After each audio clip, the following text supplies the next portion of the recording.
Congratulations, Yassi, on achieving a Thank 750 GMAT score. Share me your GMAT score with sectional breakup. Sure. I had a 42 in verbal with a 96 percentile and a 50 in quant with an 87 percentile.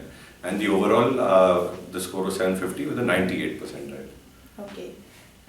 Tell us about your educational background as well. I did BA Honours in Economics from Hindu College. Then I did a Master's in Operations Research in Applied Statistics from Virginia Commonwealth University in Richmond, USA.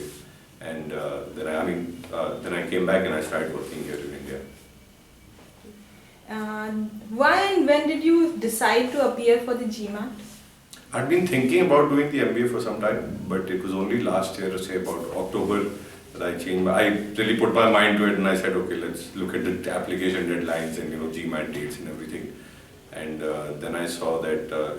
Obviously I'd heard Jamboree across, so I said, why not go to the best for it? And I started classes, I think, in November. Okay. Which B school you are planning for? I've applied to a lot of places. Duke, Darden, Kellogg, Cornell, UNC, Chapel Hill, and University of Maryland. Okay. And what has been your study pattern for GMAT?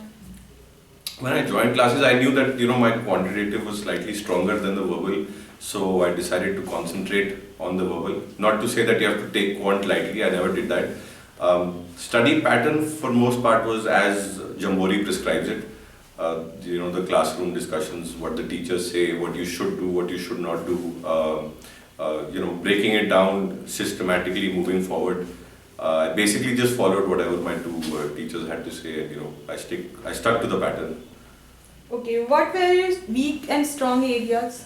Like I said, my weak area was definitely verbal when I started out. But in verbal as well, like specific RC or Okay, something? specific. I think I was good with reading comprehension and critical reasoning both, for most part. But sentence correction, more or less, I used to have a problem with, because technically we are not that strong. The way English is taught in schools and all, it's not according to the American standard of English, which the GMAT follows. So there I had to lay a lot of stress, because I knew that, this is the make or break area.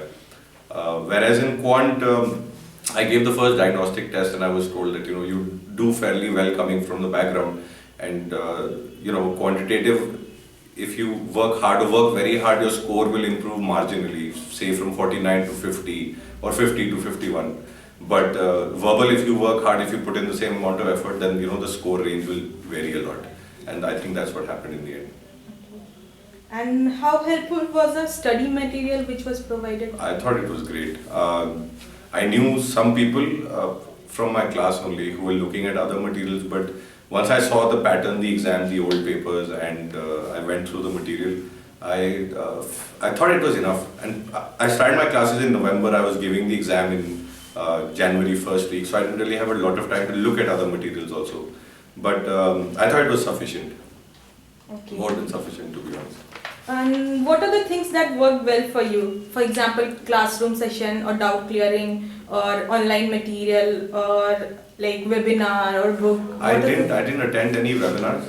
I just stuck to what the faculty was teaching, and stuck to also the pattern that they were referring to. So when they said that you have to do the must-do list before the extra practice list, that's exactly what I did. I didn't jump to any other sections before finishing the first ones. Then I thought they were very, very helpful, both the staff here and the faculty, for scheduling help sessions on very short notices. Whenever I had doubts, and they're very prompt in replying to emails, they're very helpful, and for that I'm obviously very grateful. And how was the experience at Jamboree? I think it's a great place.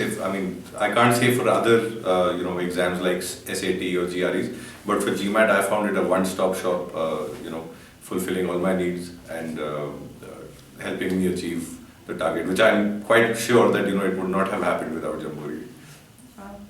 Any tips or message you want to give it to the other aspirants who are planning for GMAT? I would only say that don't look around. If you've joined Jamboree, then follow what Jamboree is teaching, and always be in touch with your faculty, listen to what they're saying, and just follow you. Because Jamboree, what they've done is that they've broken it down into small segments, and you only need to make a stepwise approach to the GMAT. So don't be nervous. Just put in a lot of hard work and just do as what Jamboree says, and you'll get there. Thanks and all the Thanks. best for your future. Thank you.